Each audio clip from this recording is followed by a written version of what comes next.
Le Seigneur soit avec vous. Proclamation de la bonne nouvelle de Jésus-Christ selon saint Luc.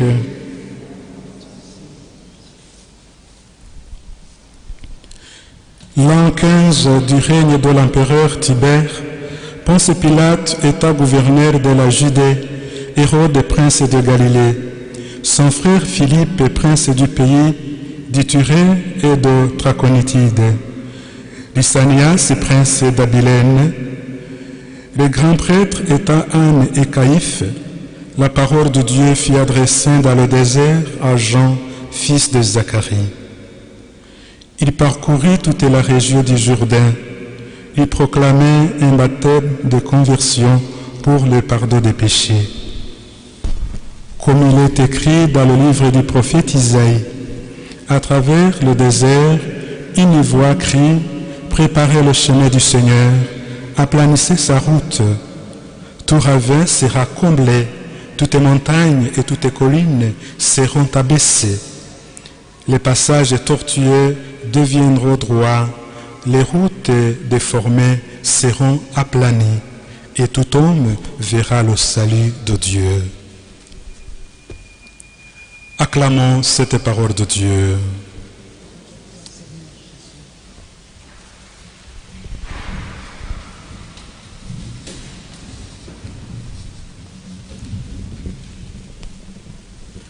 Chers frères et sœurs, comme nous l'avons écouté au début de cette Eucharistie, aujourd'hui c'est le deuxième dimanche de l'Avent. Deuxième dimanche de l'Avent, eh bien, nous tous, nous savons et nous connaissons ce que signifie le temps de l'Avent. L'Avent qui est le temps d'attendre le Seigneur, la venue de notre Seigneur Jésus-Christ. Et dans ce temps-ci, il y a l'invitation qui nous permet de bien vivre dans ce temps. Et bien, dans ces lectures que nous avons écoutées et méditées, cette invitation et la prophétie de Baruch nous l'exprime, et Saint Paul, dans la deuxième lecture, insiste et encore nous donne l'éclairage, la lumière qu'il est en union avec nous à travers la prière pour cette préparation. Eh bien, dans l'évangile que nous avons aussi écouté, le Christ Jésus nous parle de comment faire, de comment orienter notre vie, de comment nous préparer et de comment faire pour aplanir toute montagne, tout obstacle, toute plaine qui nous empêche à suivre de près le Christ notre Seigneur. Dans la prophétie de Baruch, Dieu conduira Israël dans la joie à la lumière de sa gloire avec sa miséricorde et sa justice. Et nous l'avons écouté, et c'est toujours cette invitation et cet éclairage pour aussi voir que même si c'était le peuple d'Israël que Baruch était en train de prêcher à travers, mais c'est pour nous tous ici présents, chacun et chacune de nous, que cette joie à la lumière de la gloire de Dieu est invitée à s'instruire, à s'implanter dans nos cœurs, dans notre vie. Saint Paul apôtre, dans la deuxième lecture, nous montre la relation commune dans la prière qu'il a pour nous. C'est une invitation à avoir cette communion entre nous. La relation entre nous à travers le prochain et surtout notre relation avec Dieu. Il exprime bien dans ces mots. Frères, à tout moment, chaque fois que je prie pour vous tous, c'est avec joie que je le fais, à cause de votre communion avec moi dès le premier jour jusqu'à maintenant pour l'annonce de l'Évangile. Eh bien, chacun de nous a été baptisé et nous savons qu'à travers le baptême, le baptisé devient en même temps le prophète, le roi et le sacerdoce. C'est à travers ce baptême que chaque chrétien reçoit le sacerdoce commun. Et c'est à travers ce baptême que chacun de nous est invité à aller très loin pour l'évangélisation pour le peuple de Dieu. Paul nous l'exprime bien qu'il est là, il est pris pour nous, c'est avec joie et avec beaucoup de générosité qu'il est avec nous à travers cette communion. C'est cette communion que nous, comme peuple de Dieu, nous avons avec l'Église, nous avons avec nos prêtres, nous avons avec chacun ou chacune des groupes de prière là où nous nous réunissons, là où nous nous trouvons. Il continue en disant, je demande que votre amour vous fasse progresser de plus en plus dans la pleine connaissance et en toute clairvoyance pour discerner ce qui est important. Pour discerner ce qui est important. Qu'est-ce qui est important dans ma vie? Qu'est-ce qui n'est pas important dans ma vie chrétienne? Il dit que c'est grâce à cet amour que j'ai pour vous, grâce à la prière de toute l'Église, que chacun de vous est invité à discerner ce qui est important, à discerner d'agir comme un vrai disciple du Christ, à bien préparer la venue du Seigneur à travers le bon témoignage que je mène, à travers le bon témoignage que j'ai à travers mon prochain, que j'ai à travers l'entourage et surtout que j'ai avec Dieu dans ma prière quotidienne que je dois réaliser. Vous serez purs et irréprochables pour le jour du Christ, pour la gloire et la louange de Dieu. Si vous contemplez bien cet amour de Dieu et que si vous agissiez avec cette clairvoyance comme les vrais disciples de Christ, comme les vrais disciples de notre Seigneur Jésus-Christ. Chers frères et sœurs, c'est à chacun ou chacune de nous de voir, de réviser encore comment il mène sa vie quotidienne, comment j'essaie de vivre une vie austère, de prière, ma relation avec Dieu, ma relation avec les prochains, comment je prie pour chacun ou chacune de nous qui a besoin de mon intercession, qui a besoin de mon appui, afin que lui aussi, il soit éclairé par la lumière que le Christ veut que tout le monde, chacun de nous puisse voir, contempler et implanter surtout dans notre cœur. Frères et sœurs, l'Avent, c'est le temps unique qui nous invite à préparer notre cœur pour accueillir celui qui vient. Préparer mon cœur, préparer ton cœur pour accueillir celui qui vient. Et l'Évangile nous invite à rendre droit le chemin du Seigneur en redressant les routes tortueuses de nos vies. Rendre droit le chemin du Seigneur en redressant les routes tortueuses de ma vie. Quelles sont ces routes tortueuses de ma vie? Qu'est-ce qui m'empêche de suivre avec courage, avec foi, avec persévérance le Christ dans ce monde dépourvu du mal? Qu'est-ce qui m'empêche? Tout cela qui t'empêche, tout ce qui m'empêche d'être un témoin fidèle de Jésus-Christ, c'est ça la route tortueuse de ta vie, c'est ça la route tortueuse de ma vie. Il faut bien la rendre droit, c'est l'invitation que nous avons écoutée dans l'Évangile, que Jésus a repris les mots de Jean-Baptiste dans la prophétie d'Isaïe, la voix qui criait dans le désert en disant « Préparez le chemin du Seigneur, rendez droit toutes ces montagnes, toutes ces routes tortueuses qui vous empêchent à contempler, à voir bien celui qui vous a appelé et qui veut que vous initiez à lui. »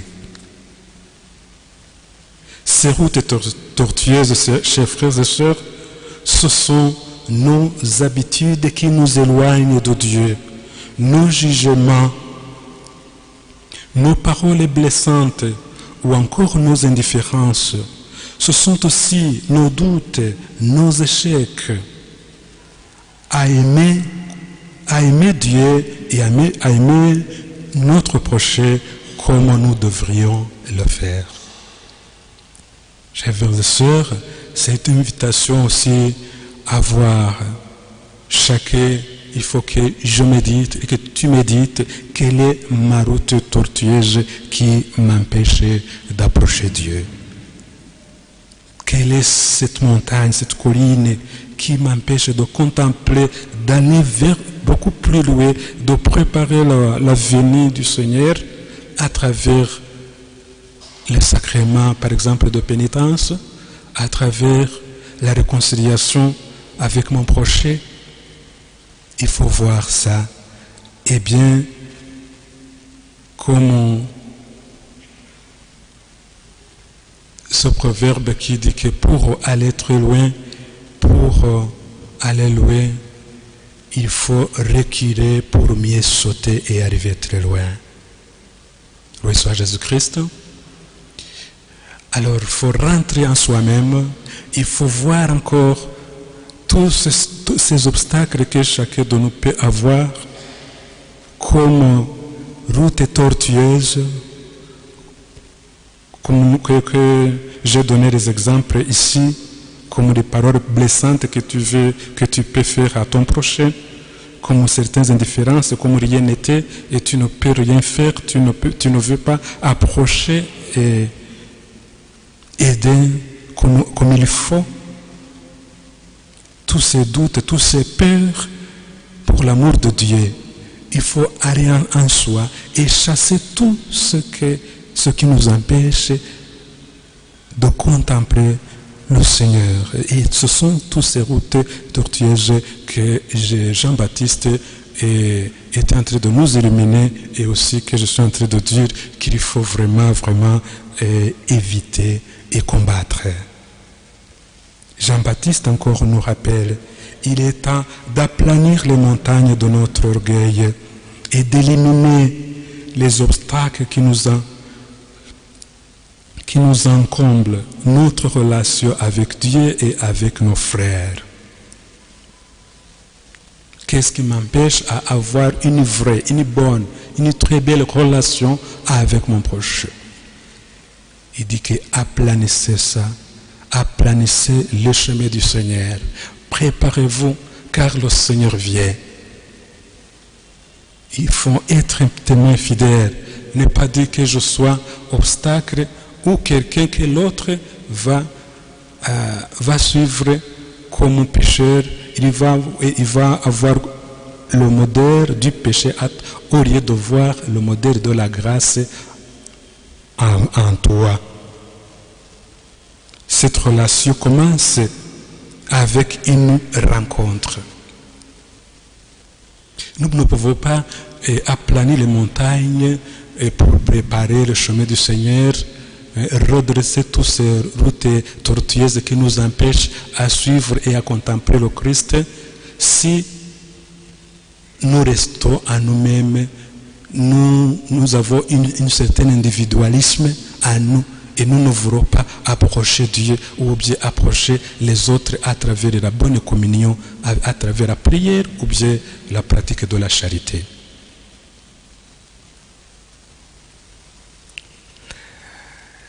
Saint Bonaventure, vous savez bien, le Saint Bonaventure, il était grand sœur, docteur de l'Église, qui a beaucoup travaillé pour les bons enseignements et l'orientation dans la foi pleine de l'Église. Alors, lui, il a souligné ceci. Mon cœur est toujours près de vous, Seigneur, qui vous cherche et vous trouve. C'est ça. Mon cœur est près de vous. Je veux qu'il vous cherche toujours et qu'il vous trouve. Un bon chemin, la prière. Et aussi Saint Augustin d'Hippone est là aussi exprimé, qu'elle disait que mon âme, Seigneur, est inquiet. Est inquiet. Il ne va pas se reposer sans qu'il ne trouve pas, sans qu'il ne trouve en toi la gloire, la contemplation, la relation intime. Mon âme est pleine de ton désir. Je te désire toujours, Seigneur. Alors, chers frères et sœurs, c'est une invitation de contempler, de voir que pour aplanir toutes ces montagnes-là, pour redresser toutes ces routes, il faut entrer en notre relation avec Dieu à travers la prière, à travers la méditation de la parole de Dieu, à travers l'adoration dans le très saint sacrement de l'autel. Vous savez que notre église mère, ici au Rwanda, nous célébrons les 125 ans de l'évangélisation. Eh bien, dans cette semaine, toute l'église, avec nos chers évêques, ils étaient dans la première paroisse du Rwanda, Save, pour cette célébration du jubilé d'Eucharistie. Et c'est une grâce pour nous.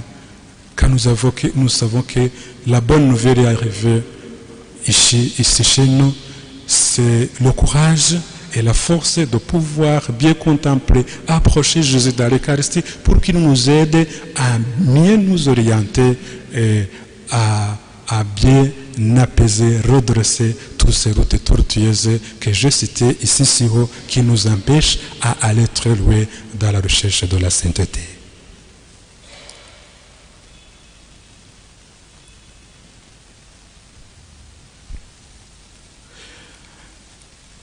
Nous avons une invitation de se laisser toucher par l'amour de Dieu à travers la prière, un amour qui descend dans nos ténèbres pour éliminer tout ce qui semble perdu. Éliminer tout ce qui se perd. Redresser les routes, c'est aussi regarder autour de nous combien de relations tortuées demandent d'être réparées. Combien de cœurs dans notre entourage sont fatigués d'entendre un mot d'encouragement ou un geste de tendresse. Il y a des personnes ici dehors qui sont désespérées. Il y a des personnes qui n'ont pas de paix intérieure. Il y a beaucoup de personnes qui sont malades de leur âme. Alors, comment moi, en tant que chrétien, moi, en tant que celui qui se prépare, qui a déjà commencé à redresser cette route-là, je dois l'approcher et l'aider à avoir tout ce courage et à aller très loin. Jean-Baptiste nous rappelle encore, chaque conversion passe par des actes concrets, c'est-à-dire la générosité, le pardon, la communion, la réconciliation et l'approche de toutes ces personnes-là qui entendent notre mot, qui entendent notre effort pour les aider à s'en sortir du mal et à contempler le bien absolu qui est Dieu et avoir toute cette paix intérieure. Alors, chers frères et sœurs, en ce deuxième dimanche de l'Avent, laissons le Seigneur transformer nos détours en chemin droit et nos lourdeurs en joie. Qu'il transforme nos chemins droits, qu'il nous donne la joie pleine. Le psalmiste disait, il s'en va en pleurant, il jette la semence, mais ça ne s'arrête pas là-bas. Il s'en vient en chantant, il rapporte les gerbes.